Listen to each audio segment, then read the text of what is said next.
Nii, tähendab, mina läheksin nüüd siit selle definitsiooniga ja selle osaga, et kui me vaatame hingamist, siis tavainimesele esimene asi, mis hingamisega lööb ette, esimene nagu komponent, mis lööb, on hapnik. Hingamine, hapnik.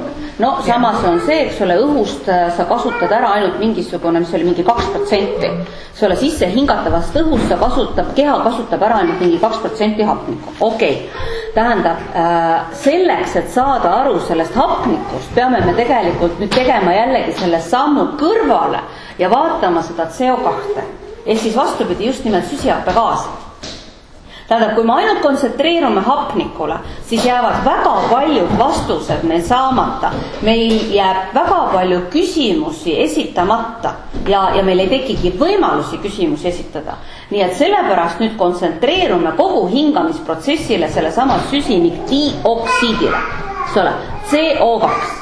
Nii, ja mina annan sellise definitsiooni siit, et CO2 on ääretult tähtis inimorganismile, kuna ta on ainuke keemiliselt toimiv faktor arteriaalses veres, mis avab kapillaarid sellisel määral, et hapnik jõuaks rakkudeni.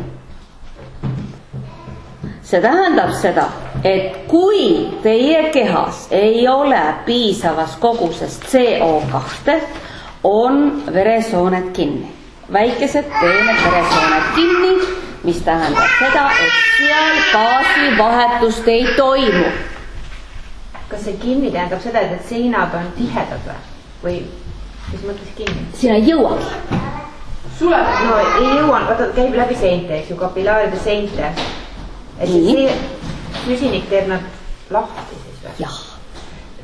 Laiendab, soone laiendab. Ma saangi muul juhul aru, et meil on hästi palju kapillaare, kehas tohutult palju ja tegelikult keha ei kasuta üldse paljusid kapillaare. Hästi palju on see, kus meil ongi nagu varus, nad hoitakse elus, aga me ei kasuta alati.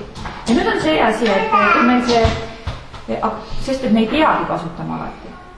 Aga nüüd on veel teema see, et kui me peaksime kasutama, aga meil CO2 piisavalt ei ringle veres või ei ole, siis need kapillaarid jäävad ikkagi kinni. Et näiteks, ma ei tea, mis iganes ma võtan, sõrm. Sõrmes võiks nagu siin veri ringi liikuda, aga kuna siia enam hapnikku jätku, keha ikkagi kasutab kõigepealt südamele ja nii edasi, eks ju, siis sõrmest need sooned jäävad kinni, sellepärast, et seal CO2 ei ole. Järgmisena hakkavad ära surema. Või ennem surevad ära ja siis on külmad. See võimalus on ka olemas. Nii, kas sa nüüd said aru? Natukene, kuhu me hakkame juba liikuma? Minul on nagu siiamaani olnud definitsioon, et selleks, et inimene saaks hapnikku endale piisavalt sisse võtta, peab ta piisavalt CO2 suutma ära anda.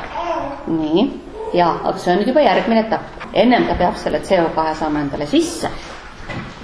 Ja nüüd me jõuame siis tegelikult selle konstantse väärtuseni, mis on hapniku ja CO2 vahel. Nii. Küll loogiline tuleb ju kuskile sisse ja see maht suure nagu väheneb. No selles mõttes, et kui nüüd hapnik väheneb, siis CO2 suureneb. Ma saan aru, kui sa paned tassi täis, paned siia mahla ja paned vett, eks ole, sa ei saa rohkem panna vett, kui tassi mahub ju. Aga ma ütlen lihtsalt, et need hapnik ja CO2 on omavahel seotud niimoodi, et nemad üksteisest sõltuvad, üks väheneb, teine suureneb kogu aeg, aga lämmastik ei võta sellest niimoodi osa. Et nii palju.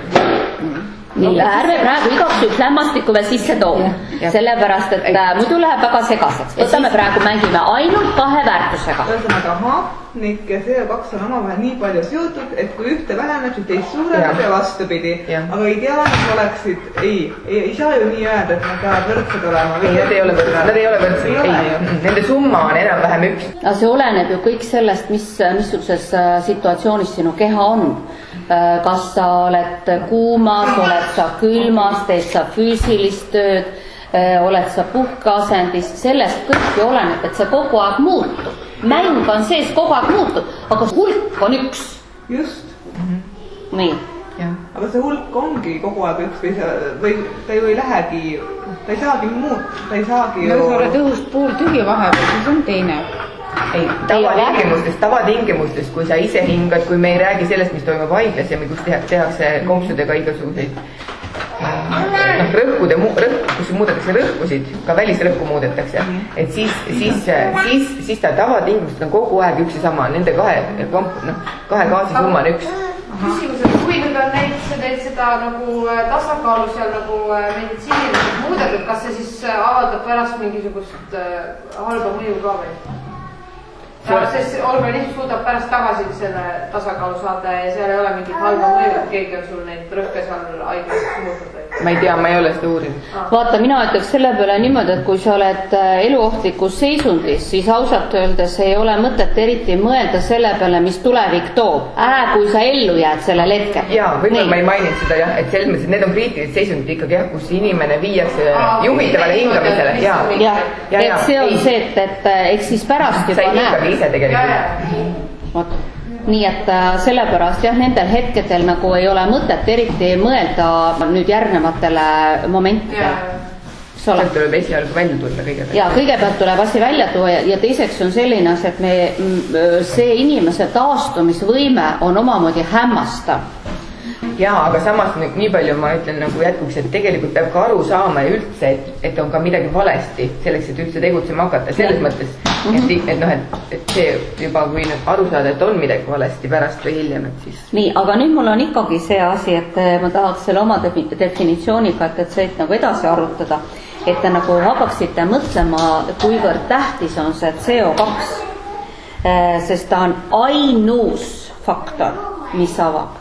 Saate aru, ainus, mitte ühtegi teist asja ei ole, vähemalt praegu meditsiinis minu teada ei teata, mis oleks see, mis avab kapillaarid selleks, et üldse rakkudeni see hapnik jõuaks, mis tähendab seda, et ka muidugi sealt kogu see rakuaine vahetus üldse toimuks.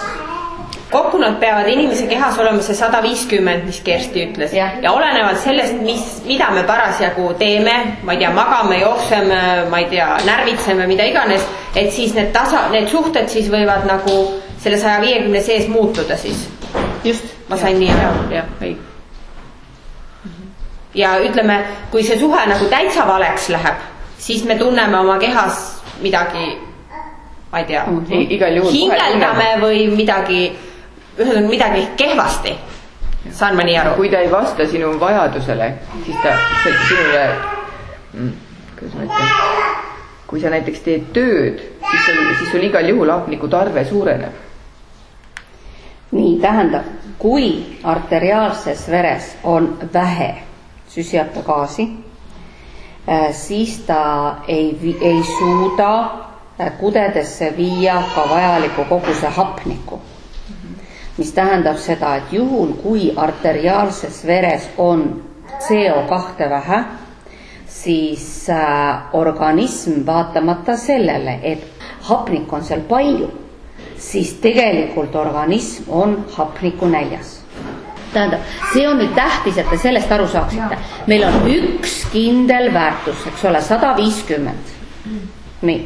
Ja kui nüüd seal selles samas koguses on süsihappegaasi liiga vähe ja ülejäänud kogus on hapnikku, peaks ju olema niimoodi, et siis oleme me hapnikku täis, siis tegelikult hapnikku ei transpordita ja ükskõik kui kõrge on sinu hemoglobiini tase, ükskõik kui palju seal on seda rauda ja kõik ja ma ei tea, mis imeelemente ja värke ja kõike, no niisugune keemiline protsess käib, siis hapnikku nad ei haagi.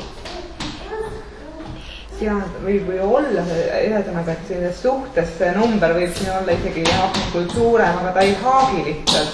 Et ühes tegelikult ei ole sellest mingit kasu, et see number seal ka suurem on, ta lihtsalt ei haagi. Just.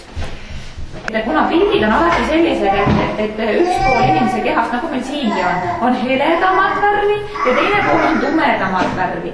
Et siis meil ongi niimoodi, et see hapnik ongi ainult arteriaalses veres ja süsihappegaas on ikkagi ainult venoosses veres. Et kuidagi see ettekujutus ka, et veri liigub ja seal on kogu aeg nii hapnik kui süsihappegaas. Ja see, et sul on arteriaalses, tegelikult isegi ütleme hapnikurikkas veres on seda hapniku natukene, osakaal on natuke ülespoole ja süsihappegaasirikkas veres on nüüd siis süsihappegaasi osa natuke ülespoole. Selle mõtte mõistmine on minu võtnud päris palju aastaid. Et tegelikult, et mu veres on, et just sellises arteriaalses hapnikurikkas veres on palju süsihappegaasi. No see on jällegi see pilt, mis on loodud ja seda taha ei ole vaadatud. Eks ole, ja ei näidataks seda tagumist, sest see ei ole kasulik.